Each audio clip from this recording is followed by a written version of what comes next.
¿Qué tal? Aquí estamos con la bendición de Dios en nuestra clase o sesión de lectura guiada de la Biblia, la número 489.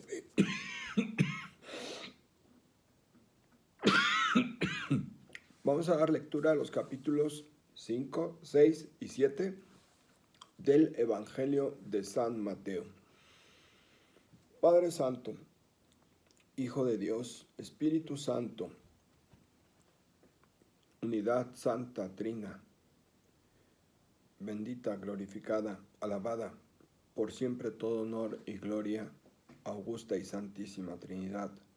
Amén. Capítulo 5. Al ver a la multitud, subió al monte, se sentó y se le acercaron los discípulos, tomó la palabra y comenzó a enseñarles el siguiente modo. Felices los pobres de corazón, porque el reino de los cielos les pertenece. Felices los afligidos, porque serán consolados. Felices los desposeídos, porque heredarán la tierra. Felices los que tienen hambre y sed de justicia, porque serán saciados. Felices los misericordiosos, porque serán tratados con misericordia. Felices los limpios de corazón, porque verán a Dios. Felices los que trabajan por la paz, porque se llamarán hijos de Dios. Felices los perseguidos por causa del bien, porque el reino de los cielos les pertenece. Felices ustedes cuando los injurien, los persigan y los calumnien de todo por mi causa. Alégrense y estén contentos, pues la paga que les espera en el cielo es abundante. De ese mismo modo persiguieron a los profetas anteriores a ustedes.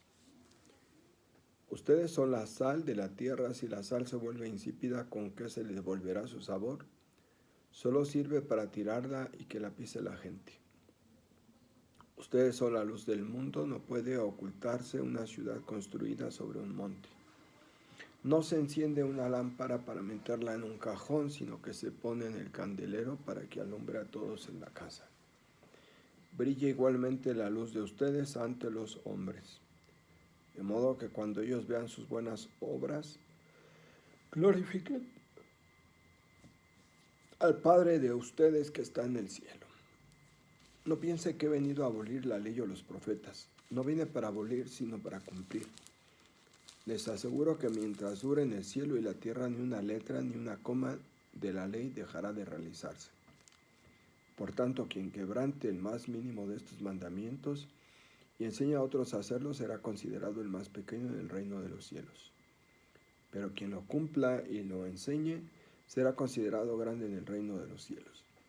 Porque les digo que si el modo de obrar de ustedes no supera el de los letrados y fariseos, no entrarán en el reino de los cielos.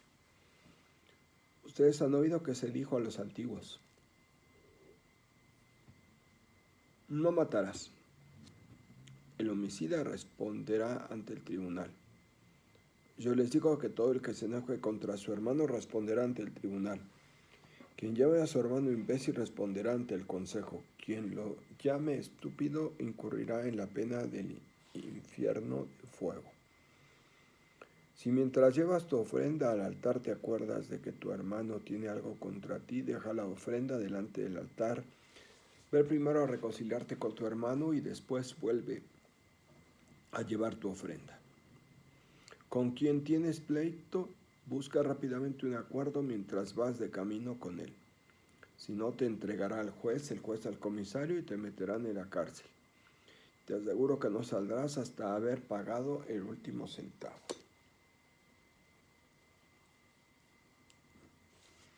Aunque me habían llorado los ojos. Ustedes han oído que se dijo: no cometerás adulterio, pues yo les digo que quien mira a una mujer deseándola ya ha cometido adulterio con ella en su corazón.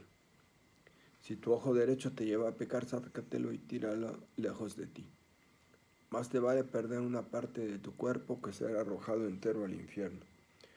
Y si tu mano derecha te lleva a pecar, córtatela y tírala lejos de ti.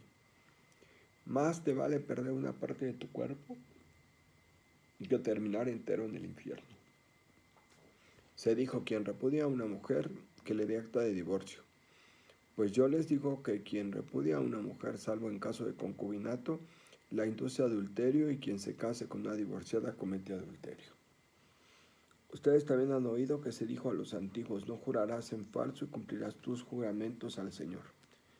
Pues yo les digo que no se juren en absoluto ni por el cielo, que es trono de Dios, ni por la tierra, que es tarima de sus pies, ni por Jerusalén, que es la ciudad del gran rey. Ni jures tampoco por tu cabeza, pues no puedes convertir en blanco o negro uno solo de tus cabellos. Que la palabra de ustedes sea sí, sí, no, no. Lo que se añade luego procede del maligno.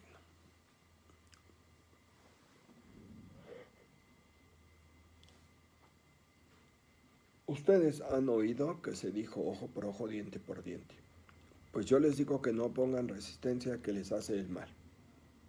Antes bien, si uno te da una bofetada en tu mejilla derecha, ofrécele también la otra.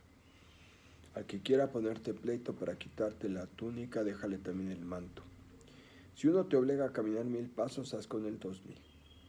Da a quien te pide y al que te solicite dinero prestado, no lo esquives. Ustedes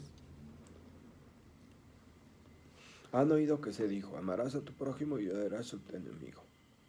Pues yo les digo, amen a sus enemigos, oren por sus perseguidores, así serán hijos de su Padre del cielo, que haga salir su sol sobre malos y buenos, y hace llover sobre justos e injustos. Si ustedes aman, solo a quienes los aman, ¿qué premio merecen? También hacen lo mismo los recaudadores de impuestos. Si saludan solo a sus hermanos, ¿qué hacen de extraordinario? También hacen lo mismo los paganos. Por tanto, sean perfectos, como es perfecto el Padre de ustedes que está en el cielo. Capítulo 6.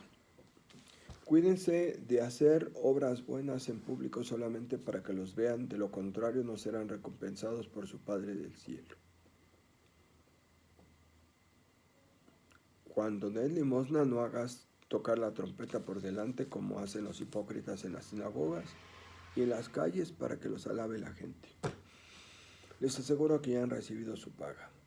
Cuando tú hagas limosna, no sepa tu mano izquierda lo que hace la derecha, de ese modo tu limosna quedará escondida. Y tu Padre, que ve lo secreto, te lo pagará. Que ve en lo escondido, te lo pagará. Cuando ustedes oren, no hagan como los hipócritas que gustan rezar de pie en las sinagogas y en las esquinas para exhibirse a la gente. Les aseguro que ya han recibido su paga. Cuando tú vayas a orar, entra en tu habitación, cierra la puerta y reza a tu Padre a escondidas, y tu Padre que ve en lo escondido te lo pagará. Cuando ustedes recen, no sean charlatanes como los paganos que piensan que por mucho hablar serán escuchados. No los imiten, pues el Padre de ustedes sabe lo que necesitan antes de que se lo pidan. Ustedes oren así: Padre nuestro, que estás en el cielo, santificado sea tu nombre, venga tu reino, hágase tu voluntad, en la tierra como en el cielo. Danos hoy nuestro pan de cada día. Perdona nuestras ofensas, como también nosotros perdonamos a los que nos ofenden. No nos dejes caer en la tentación y líbranos del mal. Pues si perdonan a los demás las ofensas, su Padre del cielo los perdonará a ustedes. Pero si no perdonan a los demás, tampoco el Padre los perdonará a ustedes.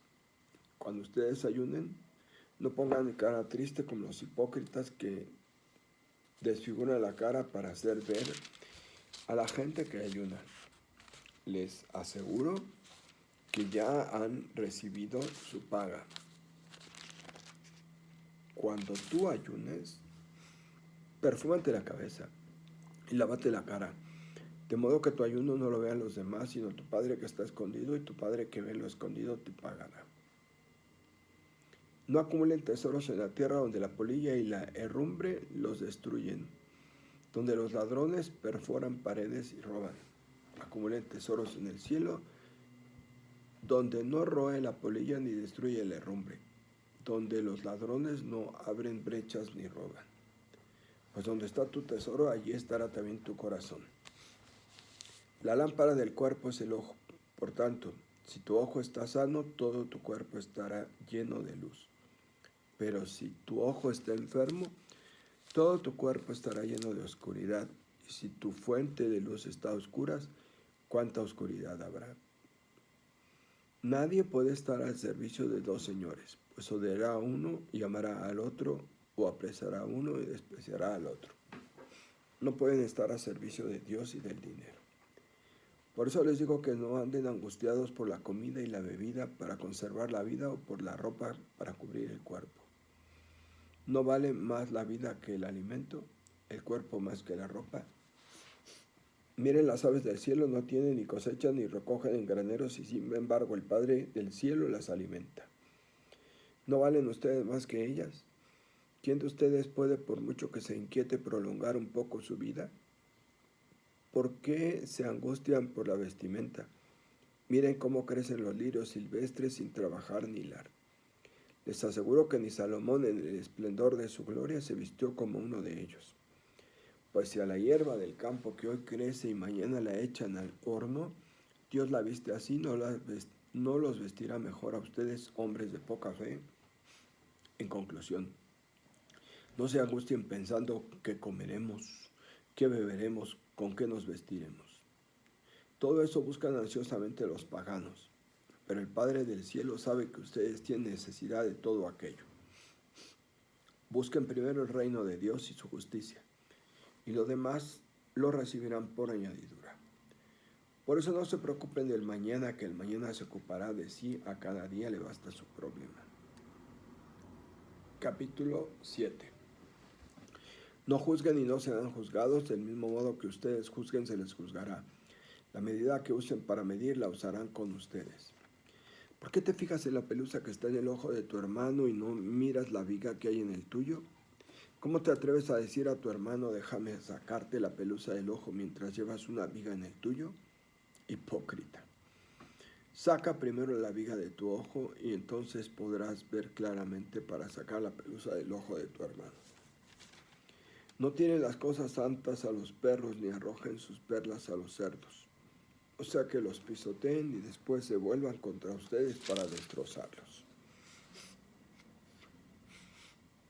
Pidan y se les dará, busquen y encontrarán, llamen y se les abrirá, porque quien pide recibe, quien busca encuentra, a quien llama se le abrirá. ¿Quién de ustedes, si su hijo le pide pan, le da una piedra? ¿O si le pide pescado, le da una culebra? Pues si ustedes, que son malos, saben dar cosas buenas a sus hijos, ¿cuánto más dará el Padre del cielo cosas buenas a los que se las pidan?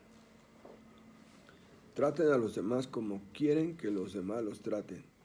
En esto consiste la ley y los profetas. Entre por la puerta estrecha, porque es ancha la puerta y espacioso el camino que lleva a la perdición, y son muchos los que entran por ella. Qué estrecha es la puerta, qué angosto el camino que lleva a la vida, y son pocos los que lo encuentran. Cuídense los falsos profetas que se acercan disfrazados de ovejas y por dentro son lobos rapaces. Por sus frutos los reconocerán. ¿Se cosechan uvas de los espinos o higos de los cardos? Un árbol sano da frutos buenos, un árbol enfermo da frutos malos. Un árbol sano no puede dar frutos malos, ni un árbol enfermo puede dar frutos buenos. El árbol que no dé frutos buenos será cortado y echado al fuego. Así pues, por sus frutos los reconocerán. No todo el que me diga Señor, Señor entrará en el reino de los cielos, sino el que haga la voluntad de mi Padre del cielo. Cuando llegue aquel día, muchos me dirán, Señor, Señor, ¿no hemos profetizado en tu nombre? ¿No hemos expulsado demonios en tu nombre? ¿No hemos hecho milagros en tu nombre? Y yo entonces les declararé, nunca los conocí, apártense de mí, ustedes que hacen el mal. Así pues, quien escucha estas palabras mías y las pone en práctica se parece a un hombre prudente que construyó su casa sobre roca, cayó la lluvia, crecieron los ríos, soplaron los vientos, se abatieron sobre la casa, pero no se derrumbó, porque estaba cimentada sobre roca. Quien escucha estas palabras mías y no las pone en práctica se parece a un hombre tonto que construyó su casa sobre arena. Cayó la lluvia, crecieron los ríos, soplaron los vientos, golpearon la casa y ésta se derrumbó. Fue una ruina terrible. Cuando Jesús terminó su discurso, la multitud estaba asombrada de su enseñanza, porque les enseñaba con autoridad no como los letrados. Palabra de Dios. Bueno, ahora sí tenemos muchas notas a pie de página y son importantes. Atención. Capítulo 5, versículos 1 al 12. Sermón del Monte, las Bienaventuranzas. El Sermón del Monte, el primero de los 5 discursos programáticos de Jesús en este Evangelio, es la carta magna del nuevo pueblo de Dios. Se ha de leer en el monte Sinaí y Moisés de fondo, Éxodo 19, para apreciar las diferencias y los contrastes. Encabezan el discurso las 8 bienaventuranzas que constituyen el nuevo programa del reino de Dios. Declararán felices los pobres, porque en ellos el reino de Dios se hace ya presente como don y como gracia de medio de nosotros. Son enunciados de valor, no mandatos como el decálogo del Sinaí.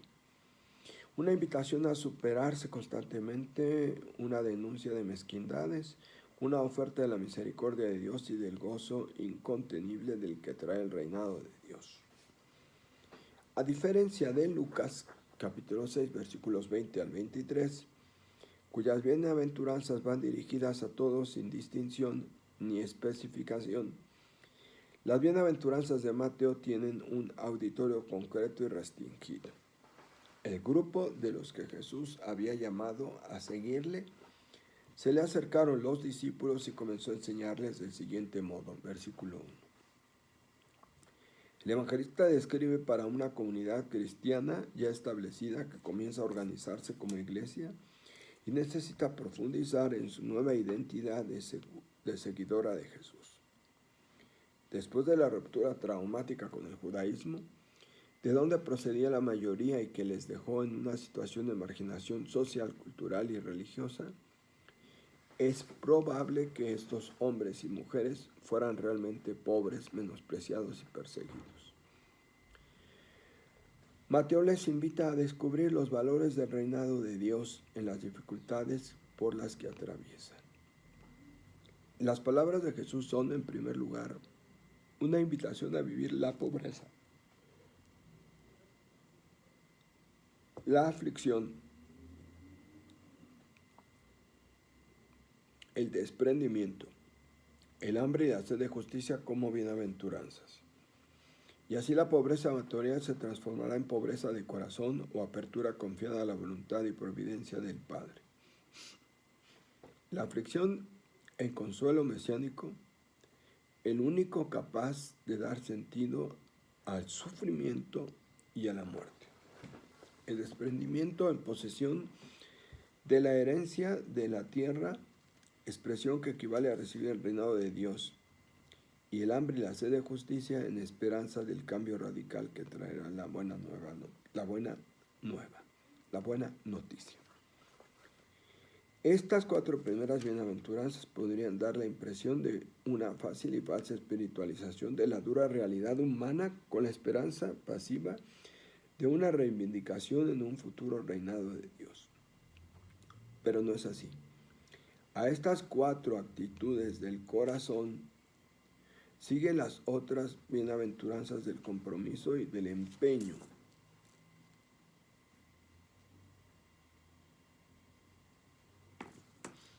Por cambiar la realidad y hacer presente el reinado de Dios aquí y ahora. El compromiso de la misericordia y la solidaridad. El empeño de una vida honrada y limpia. El trabajo por la paz y la reconciliación, la firmeza ante la persecución. En estas 8 bienaventuranzas Jesús indica el comienzo del reinado que ya está aconteciendo en la praxis de los pobres.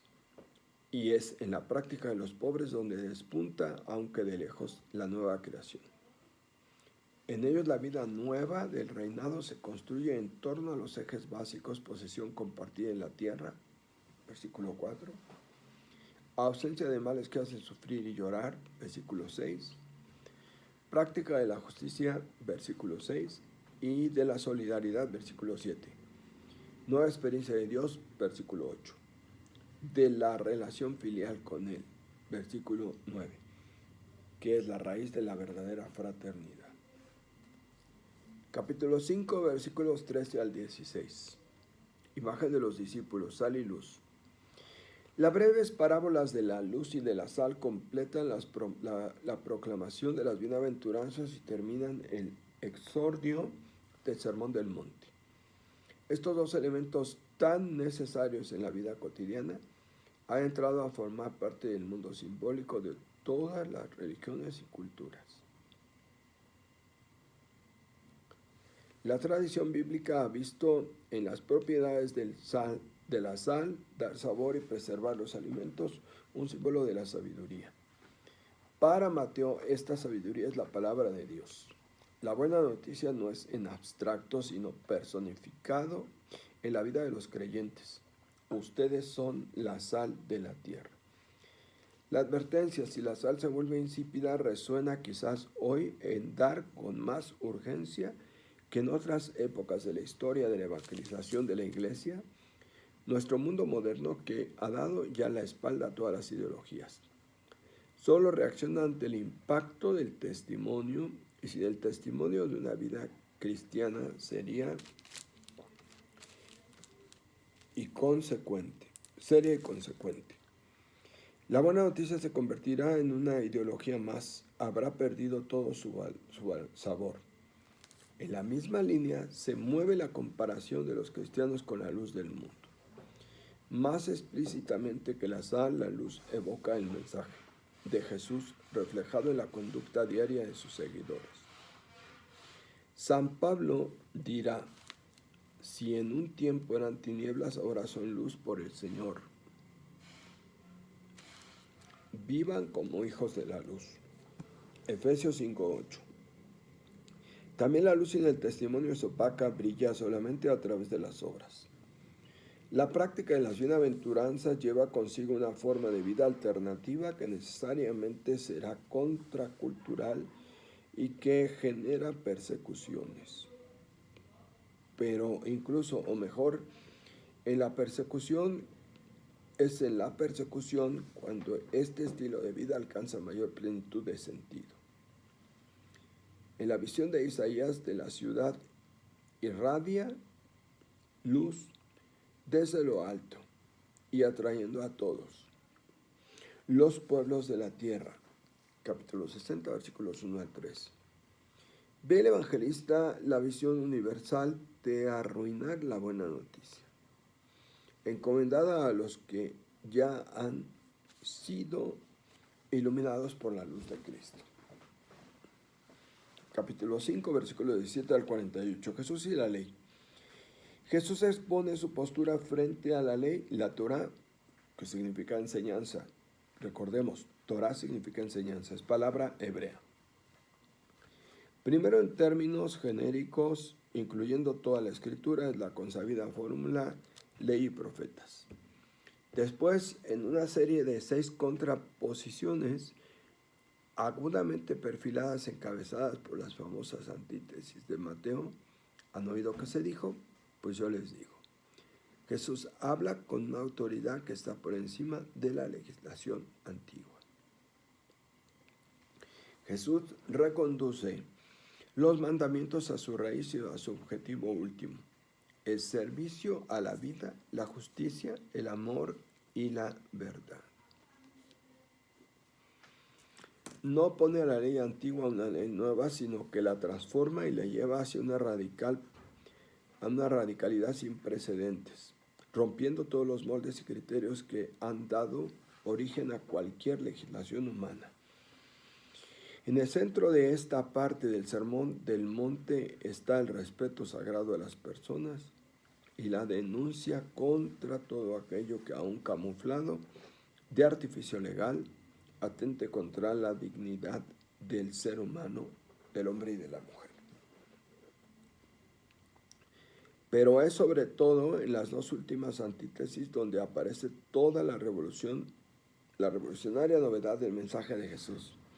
El no rotundo a la ley del talión, ojo por ojo, diente por diente, versículo 38. ¿No sería utópica una sociedad sin esta ley?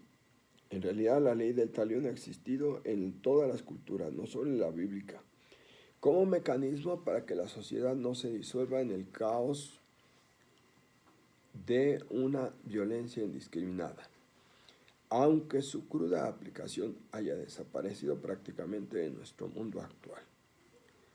La ley de talión, por más sofisticada que se muestre en nuestros comportamientos individuales o en los códigos legales, sigue estando vigente y conservada como necesaria para asegurar una aceptable convivencia humana.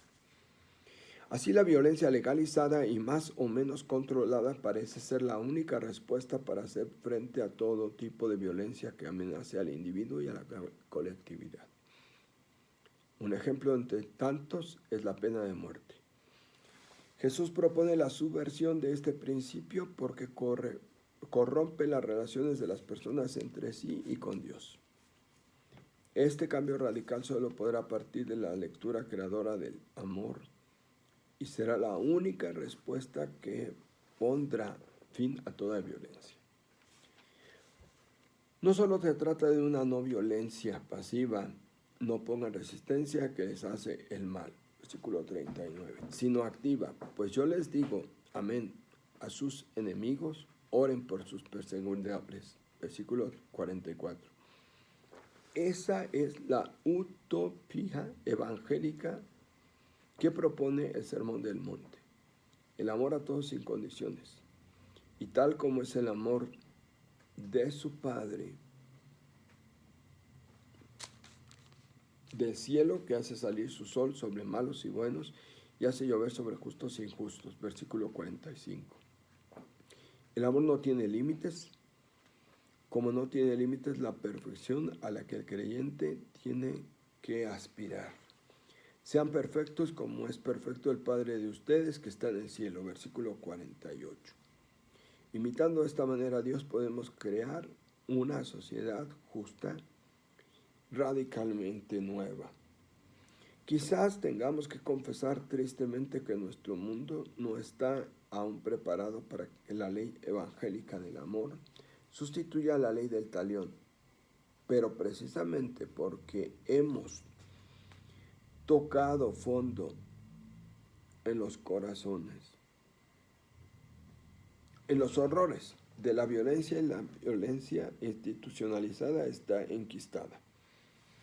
Jesús invita apremiantemente a sus seguidores a poner en práctica la utopía del amor evangélico como humilde levadura que producirá el cambio. Mateo lo expresa con sencillez y realismo. Si uno te da una bofetada al que quiera ponerte pleito, si uno te obliga a caminar 1000 pasos a quien te pide y prestado. Versículos 39 al 42. Las respuestas podrán ser absurdas, pero llevan en sí el poder que cambiará el mundo. Capítulo 6, versículos 1 al 18. Sobre la práctica de las buenas obras. Al igual que la mayoría de las religiones de la tierra, la limosna, la oración y el ayuno eran los 3 pilares de la práctica religiosa judía. Pero cuando estas prácticas se institucionalizan y se legalizan, corren el riesgo de convertirse en mera rutina, superficialidad e hipocresía. Así ocurría en el contexto religioso judío, donde vivían las pequeñas comunidades de Mateo que buscaban definir su identidad como cristianos. Mateo, a través de las palabras de Jesús, nos invita a purificar toda práctica religiosa a partir del espíritu evangélico como criterio del discernimiento, como hizo antes con respecto a la ley, y establece un principio general. Las obras de piedad no deben practicarse para ganar prestigio ante los demás, posición de poder o privilegios. Llama comediantes, hipócritas, charlatanes a los que exhibían sus rezos y sus ofrendas, al son de trompetas, en las esquinas y en las plazas, o desfiguraban la cara para hacer ver a la gente que ayunaban. Versículo 16. Es una crítica mordaz al eterno problema del fariseísmo, enfermedad que puede atacar a todos pero que se ceba especialmente en las gentes de la iglesia, personas con riesgo como los fariseos de su tiempo. Con razón, una de las críticas históricas a la iglesia como institución y a sus representantes ha sido precisamente la de la ostentación, el boato, la apariencia, el culto a la imagen. El Padre Nuestro, versículos 9 al 15. Todas las religiones tienen su oración especial, la que define su identidad y queda grabada en la memoria colectiva de sus seguidores. Para los cristianos es el Padre Nuestro, oración dominical, de Dominus.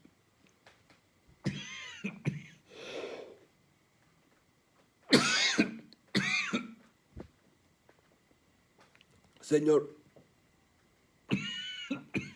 Señor en latín, porque ha salido de los labios del Señor. Lucas 11:1. Dice explícitamente que fue enseñada por Jesús a petición de los discípulos. Mateo lo deja entrever, versículo 9. La versión que presenta Mateo es más elaborada que la de Lucas. Quizás porque así se rezaba ya en las comunidades cristianas a las que dirige su evangelio. Con esta oración pedimos, agradecemos y nos renovamos. Contiene una invocación, Padre nuestro que estás en el cielo, y 7 peticiones, 3 en honor de Dios, su nombre, su reino, su voluntad. Y 4 a favor nuestro, pan, nuestras ofensas, nuestras tentaciones, los males que nos acechan. La gran novedad de la oración dominical está en la primera palabra con la que comienza, Padre, de la que surge espontáneamente y cobra verdadero sentido todo lo demás. Si bien la expresión Padre referida a Dios es frecuente en la tradición bíblica del Antiguo Testamento, nunca se había llegado más allá de un significado simbólico. Dios era padre del pueblo en general o se comportaba como un padre. En Jesús el símbolo se hace realidad. Dios es realmente su Padre, al que llama con el diminutivo entrañable con que los niños se dirigen a la persona que les dio la vida. Abba, papá, en arameo. Pero solo es su Padre. Pero no solo es su Padre, sino también nuestro Padre. De cada uno en particular y de todos como familia suya y hermanos de su Hijo primogénito. Todo el Nuevo Testamento es revelación de este misterio de salvación. Véase Romanos 8:15, Efesios 2:18, 3:12, Hebreos 10:17 al 20.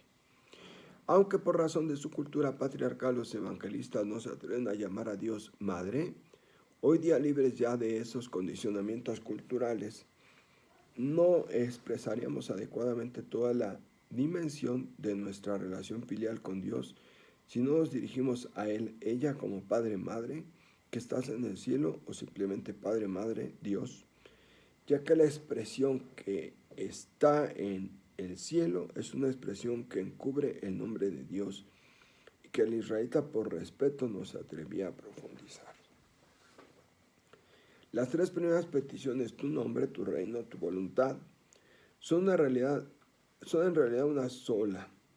El deseo ardiente de que su paternidad, maternidad se haga presente eficazmente en el mundo. El nombre, el reino y la ley son 3 ejes sacados del Antiguo Testamento que expresan cómo debe ser la nueva relación con Dios. El nombre en la tradición bíblica es sinónimo de la identidad de la persona. Apelar al nombre de Dios es invocar el esplendor de su presencia activa en medio de nosotros. Es una petición de fe. Venga tu reino, versículo 10, es la otra cara de la fe. El deseo y la esperanza de que el espacio de su poder, es decir, del reinado de Dios, tema central de la predicación de Jesús, vaya cambiando la realidad presente hasta su futura y plena transformación. La petición hágase tu voluntad en la tierra como en el cielo, versículo 10, no es fatalismo. ni espera pasiva, sino que expresa el compromiso activo del orante. Consecuencia de la fe y de la esperanza, colaborar activamente para que el reinado de Dios se vaya haciendo realidad aquí y ahora. Las 4 peticiones restantes nos muestran que la relación renovada con Dios, nuestro Padre, Madre, ¿ya aprendimos?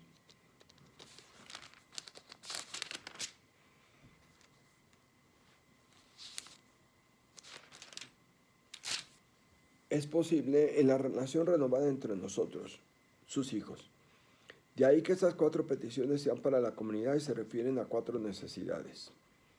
El orante pide a su Padre, Madre Dios, la fuerza para el camino, para empezar el alimento de cada día. Danos hoy el pan nuestro cada día. Versículo 11. Esta expresión de Mateo deja abierta una variedad de sentidos que no se excluyen entre sí, sino que contribuyen a presentar todo el arco de las necesidades humanas, el alimento terreno, el pan del pobre y del necesitado y sobre todo el alimento definitivo del reino de Dios, anticipado en el pan de la Eucaristía. Finalmente, dada la condición de pecado del orante, se pide el perdón de nuestras ofensas, versículo 12, con el compromiso añadido de perdonar a los que nos ofenden, el auxilio en la prueba y la protección contra el maligno. El perdón es un punto central en la oración cristiana. Hemos traducido perdona nuestras ofensas por el uso litúrgico actual, pero también se podría traducir perdona nuestras deudas. Como antiguamente se rezaba, el término deudas hace referencia no solo a las ofensas, sino también a las deudas económicas. Algunos biblistas no dudan en afirmar que esto es lo que acentúa Mateo en su versión del Padre Nuestro. Lucas 11:4. Pecados. No deja de ser sugerente lo que dice en Mateo 5:42. El mal como realidad o el maligno como causante del mal tienen en cada momento su figura histórica. Atrevemos a delimitarlo y a llamarlo por su nombre. En cada coyuntura histórica es un ejercicio de discernimiento cristiano y una exigencia de la dimensión profética de nuestra fe. Así termina la oración cristiana que en su brevedad resume todo el Evangelio. 3 peticiones para Dios, 4 peticiones para los seres humanos y comienza con la palabra Padre, Abba. Capítulo 6, versículo 19 al 24. El verdadero tesoro, luz y tinieblas, Dios y el dinero. Con estas recomendaciones Jesús desenmascara la maldad de la codicia en su raíz más profunda, la idolatría, Mamón, Dios del dinero. Es rival inconciliable de Dios de las bienaventuranzas, cuya santidad se manifiesta en el temblor de su generosidad, en el esplendor de su generosidad, como lo acaba de enseñar el Padre Nuestro. El afán y la ilusión de los discípulos de Jesús deben estar centrados en el reino, ese es su tesoro. ¡Cuánta oscuridad! Versículo 23. La que se entra en el corazón del hombre y de la mujer a través del ojo cegado por la tacañería. Jesús termina con una frase lapidaria que emplaza a los oyentes de ayer, de hoy, y a optar de forma radical, sin medias tintas, o por Dios o por el dinero. Versículo 24. Capítulo 6, versículo 25 al 34. Confianza en Dios. Quizá no exista otro concepto religioso en nuestra tradición cristiana que se haya prestado tanto al desconcierto, el abuso y a la manipulación como el de la providencia de Dios. Ha servido para todo, para encubrir la falta de esfuerzo y trabajo personal y aceptar con fatalismo lo que venga, para quietar nuestras conciencias ante la injusticia y la opresión de los pobres, esperando que la providencia se cuide de ellos.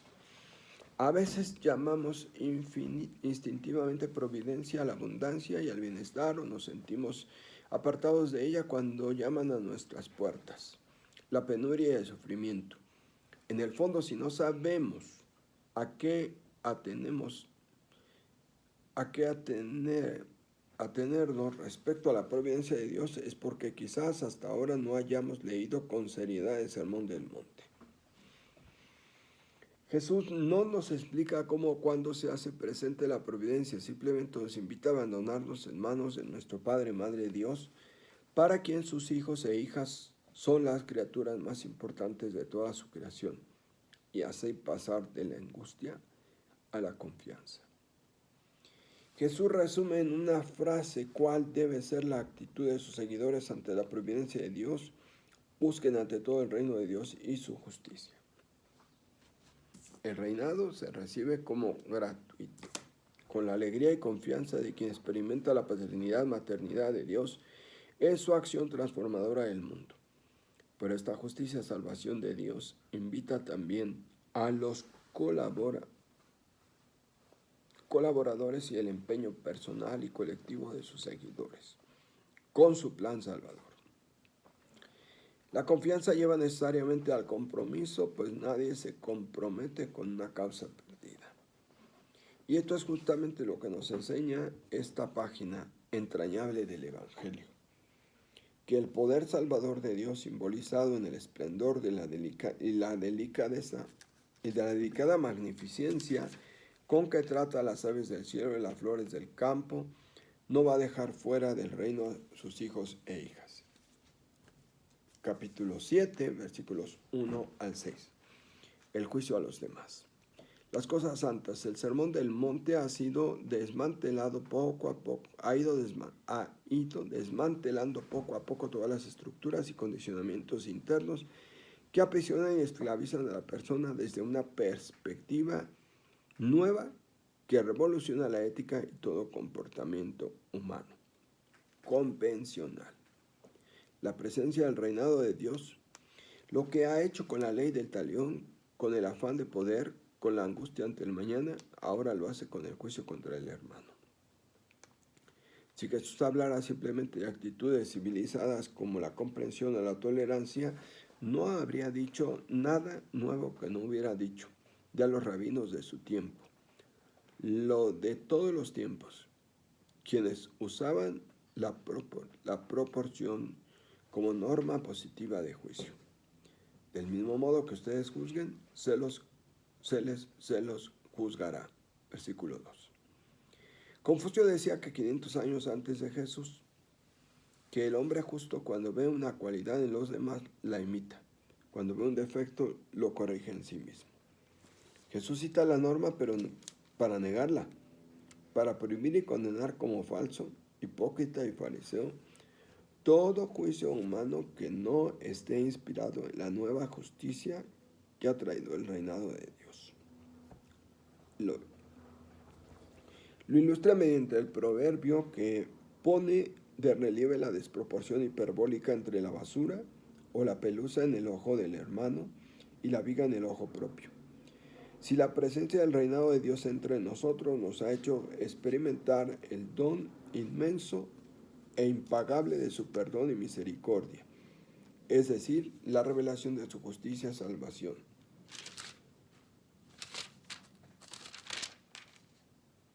Todo otro juicio que no sea el de ver al prójimo en el mismo abrazo salvador del Padre sería tan injusto y absurdo como quien se fija en la pelusa del ojo del hermano llevando una viga en el propio. El versículo 6 rompe la unidad del contexto literario. Su interpretación no es unánime entre los biblistas. Las cosas santas y las perlas pueden referirse al Evangelio, mientras que perros y cerdos, animales impuros, a todos aquellos que lo rechazan. Capítulo 7, versículos 7 al 12. Perseverancia en la oración, la regla de oro. A estas alturas del Sermón del Monte, el discípulo oyente de Jesús podría sentirse sobrecogido ante los desafíos tan radicales que plantea el reinado de Dios. Desafíos que aparecen como exigencias utópicas que bordean lo absurdo y desbordan toda nuestra capacidad humana de comprensión y de realización. Pues con el mismo laconismo y autoridad con que ha propuesto la nueva ley, el reinado de Dios, Jesús nos viene a decir que dicha ley no se puede cumplir a través del solo esfuerzo humano, sino que se recibe gratuitamente como don de Dios. Pero al don debe preceder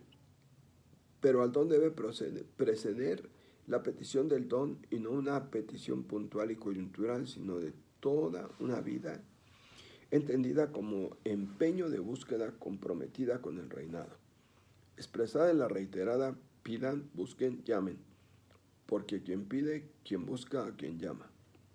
Versículo 7. La posible duda sobre un Dios sordo a nuestras peticiones la reduce Jesús al absurdo. Sería como colocar al Padre Madre del cielo, versículo 11, a un nivel más bajo que los padres y madres de la tierra, quienes, aunque malos, saben dar cosas buenas a sus hijos. La regla de oro, versículo 12, no es nueva. De una manera u otra se encuentra en el código ético de todas las religiones y culturas. En el judaísmo aparece expresada negativamente. No hagas a otro lo que no quieres que te hagan a ti, tal como Tobías inculca a su hijo, y los judíos enseñaban a los prosélitos de origen pagano. Tobías, capítulo 4, versículo 15. El sermón del monte termina con una regla de oro. La novedad que proponen no está en que viene expresada en forma positiva. Traten a los demás. En que bien no está. Versículo 12. Esto sería solo cuestión de matices. Su novedad se encuentra en la perspectiva radicalmente distinta desde la que se coloca la presencia del reinado de Dios entre nosotros, que revoluciona el comportamiento mutuo, abriéndolo a la creatividad de un amor que no conoce proporciones ni límites. Capítulo 7, versículo 13. La puerta estrecha. Mateo pone fin al Sermón del Monte con un epílogo que refleja las circunstancias difíciles de los cristianos de su tiempo, no exentas de hostilidad y persecución.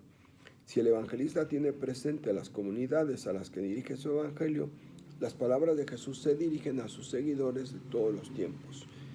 Para quienes profesar una vida según los valores del evangelio es siempre ir contracorriente, contra lo social, lo político y a veces lo religiosamente concreto. En tal situación hay que tomar decisiones y actuar consecuentemente. Jesús nos previene y ofrece criterios de discernimiento usando y renovando las imágenes tradicionales del camino, el árbol y la construcción. La puerta estrecha sigue siendo para todos los seguidores de Jesús la puerta del poder y del excluido, la puerta por la que el mismo Jesús atravesó el umbral de la existencia humana. Él no se hizo genéricamente hombre, sino específicamente hombre pobre. En las palabras de Jesús a sus discípulos, como el Padre me ha enviado, así los envío yo. No solo se expresa el anuncio del envío misionero, sino también la forma específica de realizar la misión como Él la llevó a cabo, por voluntad del Padre, Madre, Dios. Ya aprendimos. Capítulo 7, versículos 15 al 29. Todo árbol se conoce por su fruto. No basta decir Señor, Señor, roca y arena. En el Antiguo Testamento los falsos profetas fueron la pesadilla de los auténticos profetas. Véase Jeremías 23, Ezequiel 13, entre otros. Lo mismo que los falsos doctores lo fueron de las primeras comunidades cristianas. Primera de Juan, capítulo 2. Hablará de anticristos. El criterio de discernimiento es claro, los frutos como los que da el árbol sano. No es cuestión de doctrina concreta, de ortodoxia, sino de ortopraxis. Jesús anatemiza a los que nunca recorrieron la senda del pobre y al final se encontraron sin frutos del reinado. Lo que no hicieron a uno de estos más pequeños, no me lo hicieron a mí. Capítulo 5, versículo 45. Bien, poco pesada esta clase, pero yo estoy seguro de que vale la pena. Los discursos sí los vamos a tomar. En cambio, por ejemplo, la parte narrativa vamos a ir en Mateo capítulo por capítulo. Bien, gracias.